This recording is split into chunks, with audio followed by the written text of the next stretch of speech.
Assalamualaikum warahmatullahi wabarakatuh.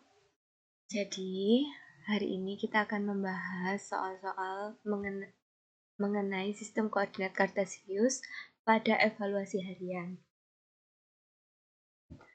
Nah, kemarin setelah saya periksa jawaban kalian mengenai evaluasi harian, itu cukup banyak yang keliru meskipun cukup banyak juga yang benar. Nah, sekarang kita akan membahas soal-soal di sana, sehingga kalau ada soal yang identik atau mirip, kalian nggak salah lagi. Karena soal untuk sistem koordinat kartesius itu hanya seputar itu saja. Jadi mirip dengan soal yang saya berikan mengenai titik dan garis. Nah, ini soal yang pertama. Diminta untuk membuat koordinat kartesius dan meletakkan titik-titik K, L, M pada koordinat yang sudah kalian buat. Jadi kalian menggambar koordinat kartesius seperti ini dan meletakkan titik-titik K, L, M pada koordinat kartesius tersebut. Misal yang K itu kan 5,2.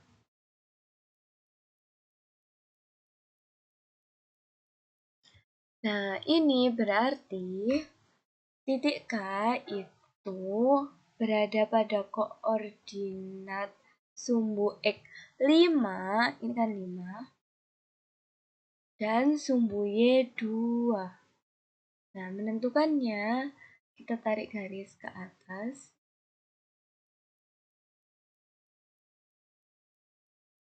Dan yang 2, kita tarik garis mendatar seperti ini. Nah, pertemuan dari dua garis ini itu adalah titik K. Nah, beberapa dari kalian itu ada yang kebalik. Jadi yang 5 itu dari sumbu Y, berarti yang mendatar dulu di sini. Terus yang 2-nya yang sumbu X. Nah, ketemu kayaknya kan berarti di sini. K di sini. Nah, ini kan dua titik yang berbeda. Karena yang ini salah, jadi bukan titik yang di sini ya. Oh, ternyata. Terus yang nomor B, titik L min 2,6. Min 2,6 kan berarti dia lurus dengan sumbu X ini.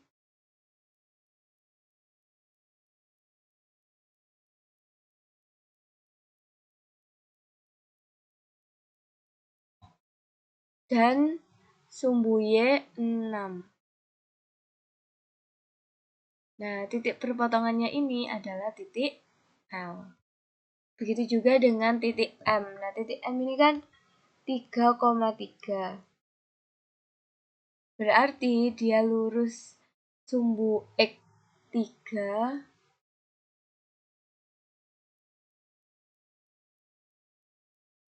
dan sumbu Y 3.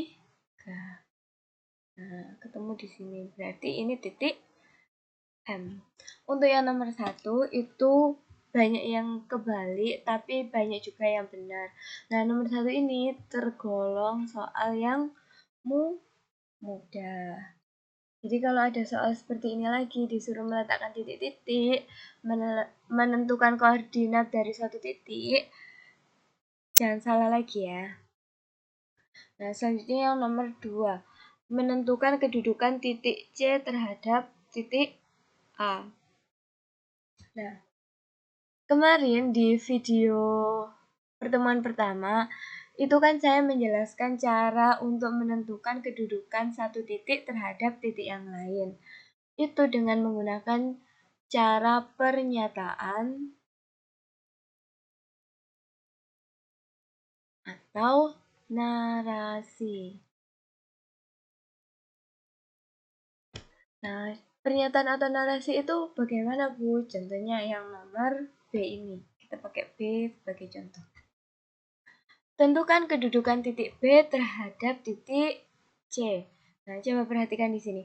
Titik C berarti kita melihat titik B dari titik C. Nah, mana titik C ini?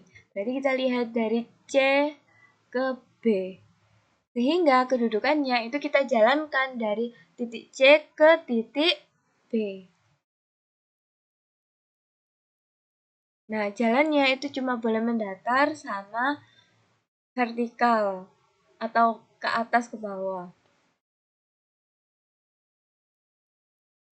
Kita mulai dari yang mendatar dulu ya, berarti 1, 2, 3, 4, 5. Berarti 5 ke 5 satuan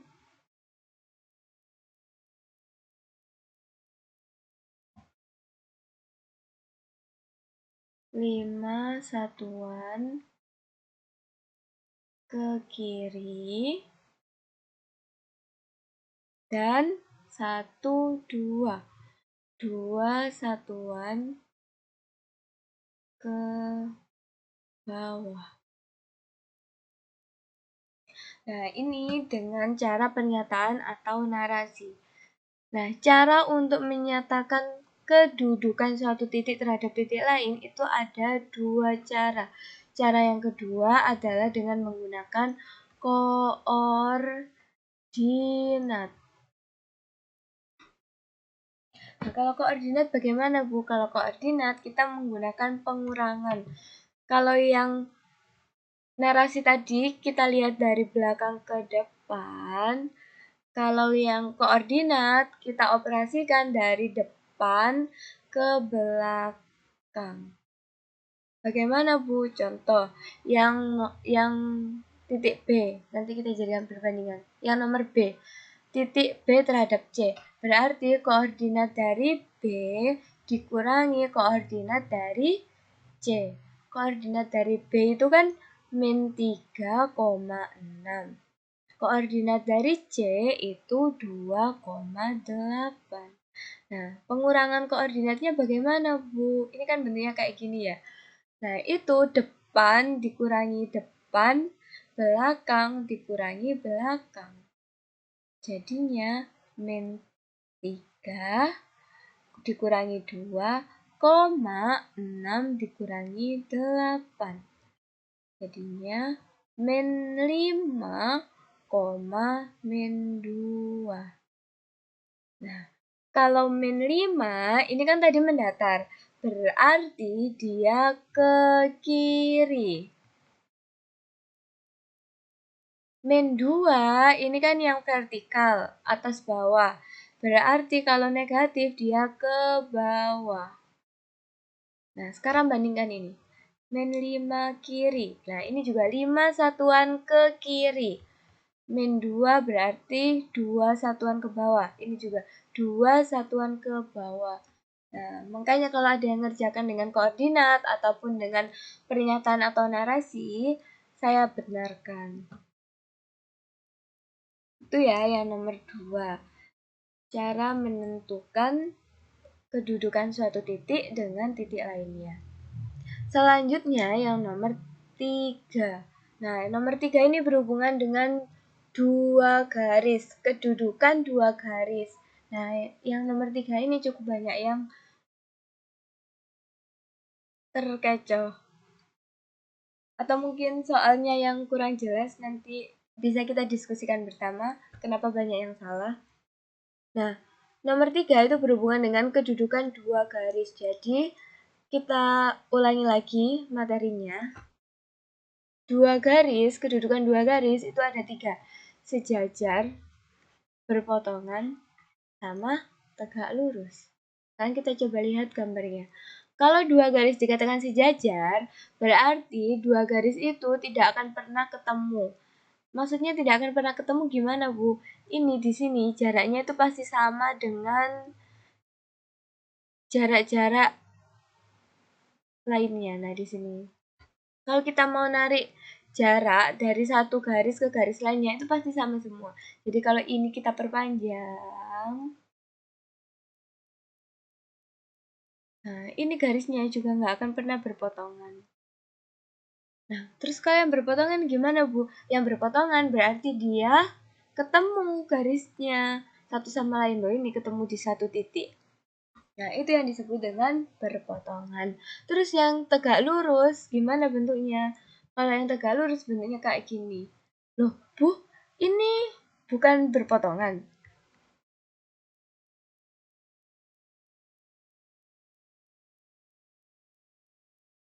Nah, iya, ini juga berpotongan, tapi dua garis yang tegak lurus itu memiliki sudut, perpotongannya itu memiliki sudut siku-siku sebesar 90 derajat. Jadi dua garis yang tegak lurus itu juga dua garis yang berpotongan. Tapi perpotongannya membentuk sudut 90 derajat.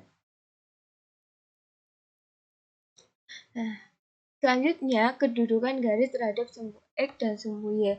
Nah, tadi kan kita sudah mempelajari dua garis itu bisa sejajar, bisa berpotongan, atau berpotongan tegak lurus. Nah, sekarang kedudukan garis terhadap sumbu X dan sumbu Y itu maksudnya apa? Berarti salah satu garisnya itu adalah sumbu X atau sumbu Y. Sumbu X ini kan garis, sumbu Y ini kan juga garis. Nah, contohnya gimana, Bu? Contoh di sini ada garis M. Nah, kedudukan garis M terhadap sumbu X ini bagaimana? Kita lihat di sini, berarti garis M sama garis X atau sumbu X ini berarti dia sejajar. Nah, jajar. Nah, misal ada lagi contoh. Ada garis ini. Ada garis K. Nah, kedudukan garis K terhadap sumbu Y itu bagaimana? Nah, kita lihat di sini. Ini garis Y atau sumbu Y. Ini garis K. Nah, kita lihat di sini. Nah, ini kan ketemu di satu titik. Lalu kita perhatikan sudut yang dibentuk. Apakah ini 90 derajat? Enggak kan, ini enggak 90 derajat, berarti dia tidak tegak lurus. Berarti garis K terhadap sumbu Y itu berpotongan. Berpotongan saja ya, enggak pakai berpotongan tegak lurus. Nah,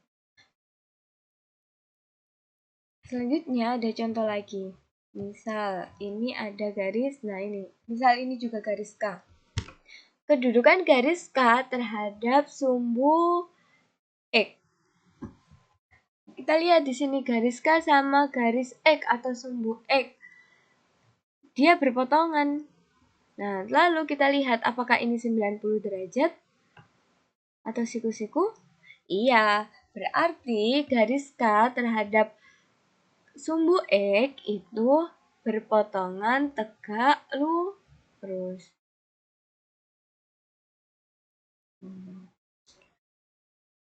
Nah, lalu ini berhubungan dengan yang soal nomor 3, garis yang melalui suatu titik. Jadi, ada satu titik dulu. Nah, dari titik ini, itu nanti kita akan membentuk suatu garis. Dari satu titik ini kan kita bisa menggambar banyak garis kan, misal seperti ini. Seperti ini, seperti ini. Nah, ini berarti garis-garis ini adalah garis yang melalui suatu titik.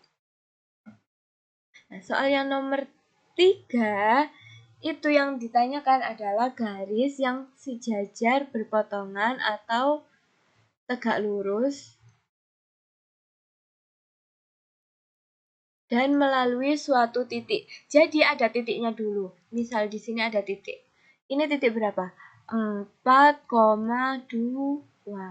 Nah, dari titik ini kalian disuruh menentukan atau menggambar garis yang sejajar dengan sumbu X.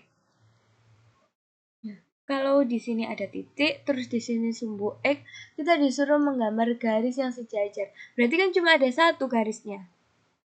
Ini aja kan.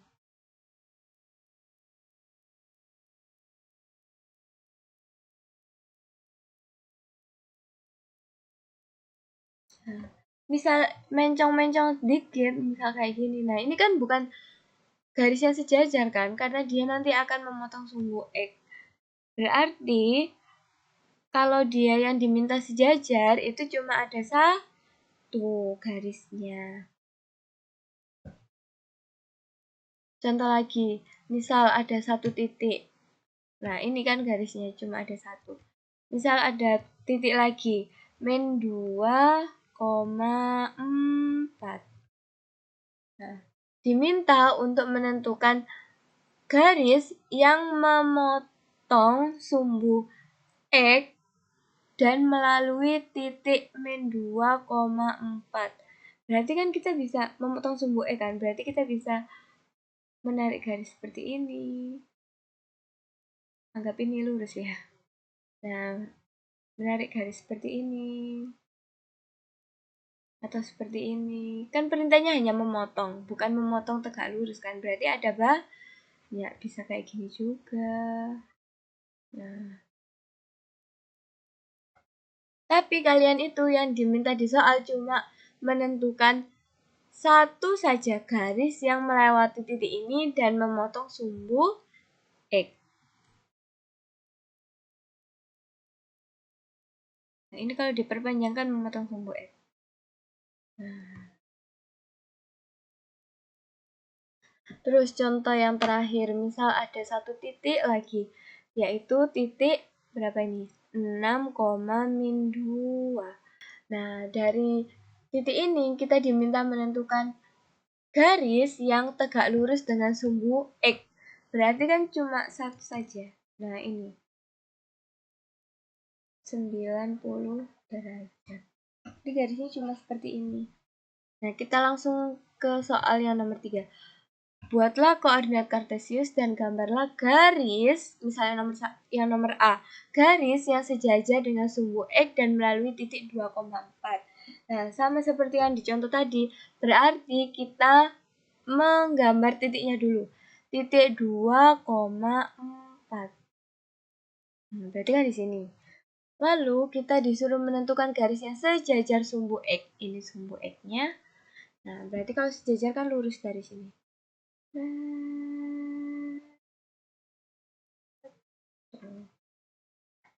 Nah, kebanyakan dari kalian itu sudah bisa menentukan titik-titiknya. Jadi titik A-nya udah benar, B-nya benar, C-nya benar. Tinggal menggambar garisnya saja yang belum. Nah, ini yang A. Terus yang B, garis yang tegak lurus sumbu Y dan melalui titik B min 2,9. Min 2,9. Nah, berarti kan di sini. Titik B. Terus yang diminta tegak lurus sumbu Y. Mana sumbu Y? Ini kan sumbu Y. Nah, tegak lurus sumbu Y. Apakah seperti ini? Enggak kan? Kalau kayak gini berarti sejajar kan? Nah, tapi yang diminta adalah tegak lurus. Berarti bukan yang seperti itu. Berarti yang seperti ini. Nah, ini kan tegak lurus dengan sumbu Y membentuk 90 derajat. Nah, ini yang garis ini yang diminta oleh soal nomor 3B. Begitu juga nomor 3C, garis yang memotong sumbu Y melalui titik 2,7. Berarti kita gambar dulu titiknya 2,7. Memotong sumbu Y. Seperti yang saya jelaskan tadi, kalau memotong itu ada banyak, nggak cuma satu garisnya. Tapi kalian cukup menggambar satu garis saja, itu sudah benar. Ini misal kalian gambar garis seperti ini. Yang penting memotong sumbu Y. Nah, kayak gini. ini sembunyinya kan. Misal ada lagi, tapi saya nggak suka kayak gini, buka kurang ke atas gitu, nggak apa-apa, kalian gambar lagi.